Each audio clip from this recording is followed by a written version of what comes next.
Dia tidak menyinggung doa kedua orang tua. Lihat Bapak Ibu kalimat hadisnya.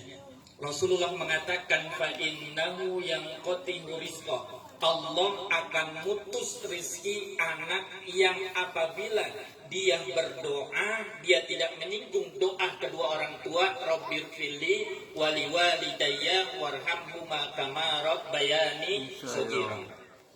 Bahkan dalam riwayat Imam Muslim, Rasulullah mengatakan nangis darah sekalipun kita dalam doanya. Kita bermunajat di tengah malam bertahajud meneteskan air mata, darah dan nanah. Tapi kita tidak menyinggung doa kedua orang tua. Maka doa-doa yang kita panjatkan dengan meneteskan air mata darah ataupun air mata nanah sekalipun, maka akan dilemparkan dan dihempaskan kembali kepada anak yang apabila anak tersebut tidak membaca doa kedua orang tua kita. Sekurang-kurangnya adalah setelah sholat, menurut Imam Ahmad bin Hanbal, suatu kedurhakaan yang paling terkecil bagi seorang anak adalah dalam doanya dia meninggalkan doa Rabbirfirli wali walidayya warhamhuma kama rabbayani shaghira. Itu yang pertama, walaupun banyak cerita-ceritanya. Yang kedua, tolong almarhum keluarganya, semua kita yang di sini jangan tinggalkan sholat. Sedih saya Pak, teman saya di NTB, satu profesi dengan saya guru, Pak Akbar hari ini ditangkap oleh polisi gara-gara memukul atau membilangi anak STM yang tidak mau sholat, tidak terima kedua orang tuanya, kemudian dilaporkan Pak Akbar ini. Kemudian hari ini, detik ini, saat ini, teman-teman kami di PGRI sedang berjuang mengeluarkan Pak Akbar karena Pak Akbar menjelaskan tentang kita bagaimana ornak tersebut bukannya dipukul menyakitkan, tapi pukulnya adalah mendidik supaya anak tersebut tidak meninggalkan sholat. Pak nih Pak, dulu ingat gak Pak, ketika kita nggak sholat, bahkan dalam fikih diajarkan kalau apabila anakmu di usia 7-10 tahun tidak sholat, maka pukul. Pukulnya tidak menyakitkan, dari atas kelihatan kencang, ke bawah pelan. Diayun. Kalau dulu ulama kita mengajarkan kencang dari atas, pas sampai ke paha anak tersebut pelan bunyinya. Tapi ini Pak Akbar, seorang guru agama di NTB ditangkap karena anak tersebut ketika dalam sholat dia bercanda mengganggu teman-temannya. Kemudian orang tuanya nggak terima. Pak Akbar saat sekarang ini di penjara. Gara-gara apa? Sholat. Inna lillahi wa inna ilaihi raji'un. Karena orang yang sholat itu bakal jadi orang kaya. Saya punya jamaah di Manggarai, tukang sampah. Yang kerjanya kalau ada yang nyuruh buang sampah dapat duit 50.000. Kalau nggak ada yang nyuruh buang sampah nggak dapat dia duit 50.000. Fakir miskin beliau. Ketika saya ke sana ke rumahnya, beliau punya 4 anak.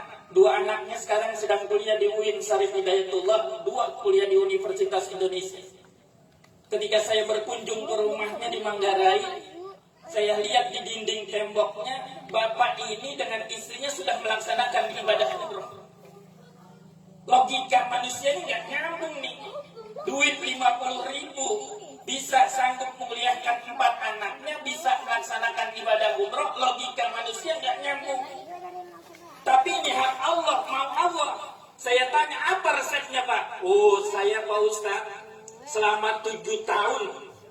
7 tahun lamanya saya tidak pernah yang namanya putus meninggalkan sholat berjamaah di masjid. Ini yang membuat hati saya tersentak.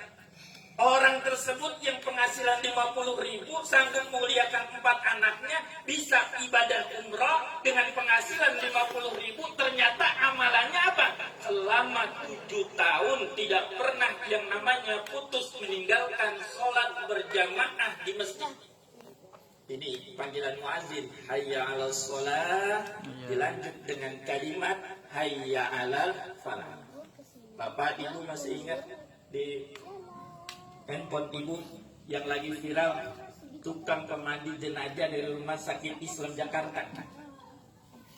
Yang mandiin jenazah, jenazahnya mangap, tangannya nggak bisa disedekapin. Kalau disedekapin dia begini lagi, kakinya nggak bisa dirapetin, ngangkang terus. Ini pemandi jenazah Rumah Sakit Islam Jakarta, udah puluhan tahun kerja di Rumah Sakit Islam Jakarta. Ini ada jenazah yang satu sulit dimandikan. Ketika dimandikan mulutnya mangap, kemudian pas dirapetin mangap lagi, akhirnya sama pemandi jenazah diikat itu mulutnya supaya tidak mangap. Kemudian tangannya ketika disedekap dia tidak bisa, selalu terbuka, disedekap dia tidak bisa. Akhirnya tangannya pun diikat sama pemandi jenazah tersebut. Kakinya yang tidak bisa dirapatkan, terus berbuka begini, terus dirapatkan, berbuka lagi. Akhirnya sama pemandi jenazah diikat lagi kakinya. Selesai pemakaman, pemandi jenazah ini silaturahmi ke rumahnya. Ditanya sama anaknya, "Nah, kenapa bapakmu ini selama saya memandikan jenazah di Rumah Sakit Islam Jakarta, saya nggak pernah nemuin jenazah seperti ini. Tapi orang tuamu begitu sulit, mulutnya mangap, tangannya nggak bisa disedekap, kakinya nggak bisa dirapatkan." Lalu kata anaknya, "Apa Bu?" "Pak, mohon maaf. Semasa hidupnya orang tua saya sering yang namanya meninggalkan sholat 5 waktu. Itu baru di dunia.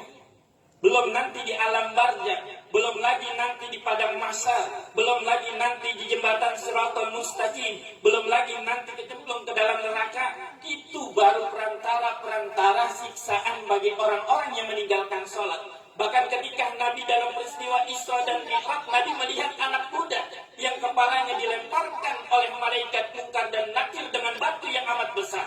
Palanya pecah, kemudian dilemparkan lagi oleh malaikat Munkar Nakir berulang-ulang. Kemudian Nabi bertanya, "Man Jibril? Siapa ini Jibril?" "Ummati ya Muhammad. Ummati ya Muhammad." Lalu kata Nabi Muhammad, "Umatku yang bagaimana?" "Umatku yang ketika di dunianya sering meninggalkan bahkan melalaikan sholat 5 waktu." Bapak-bapak jamaah sekalian yang berbahagia, marilah Pak, inna awwalu yuhasabu bihil abdu yaumal qiyamati as-sholat. Wa in sholahat faqad aflaha wa anjaha, wa in fasadat faqad khaba wa khasir. Sholat adalah amalan yang pertama kali dihisab di hari kiamat. Jadi kalau sholatnya baik, maka akan diberikan kemenangan dan keberuntungan.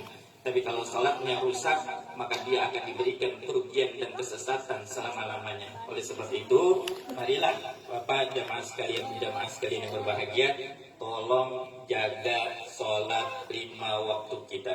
Insya Allah mungkin hajat kita, anak istri kita detik dan saat ini belum dikabulkan oleh Allah. Ayo periksa sholat 5 waktu kita. Kalau sholat 5 waktu kita udah bagus, insya Allah hidup kita akan dibaguskan oleh Allah Subhanahu wa Ta'ala. Yang terakhir, malam ini almarhum mengeluarkan infak dan sedekahnya. Karena apa? Yang diabadikan di dalam Al-Quran surah Al-Munafikun ayat 10. Allah Subhanahu wa Ta'ala berfirman, "Wa anfiqu mimma razaqnakum min qabli ayyatiya ahadakumul maut fayaqula rabbi laula akhartani ila ajalin qarib fa asaddaqa wa akum minas sholihin." Bapak Ibu, orang tua kita yang sudah meninggal dunia, para sesepuh-sesepuh kita, para pendiri tokoh negeri ini ingin hidup ke muka bumi ini bukan untuk sholat, bukan untuk zakat, bukan untuk puasa Ramadan, bukan untuk melaksanakan ibadah haji ataupun umrah, bukan untuk sholat tahajud, bukan untuk baca Quran. Orang tua kita yang sudah meninggal dunia, para sesepuh-sesepuh kita, para kakek dan nenek kita itu ingin hidup 1 menit dan izin ke Allah ke dunia ini, ingin hidup adalah bukan untuk ibadah yang lain terkecuali apa? Wa asaddaqa wa akum minas sholihin, yaitu berinfak dan bersedekah di jalan agama Allah Subhanahu wa Ta'ala. Oleh sebab itu, ya Pak, rezeki yang ada di dompet Bapak, duit yang ada di ATM Bapak dan di deposito Bapak, itu bukan hak mutlak milik Bapak. Rizki yang hak mutlak milik Bapak itu yang Bapak hari ini nikmatin dan pakai. Belum tentu yang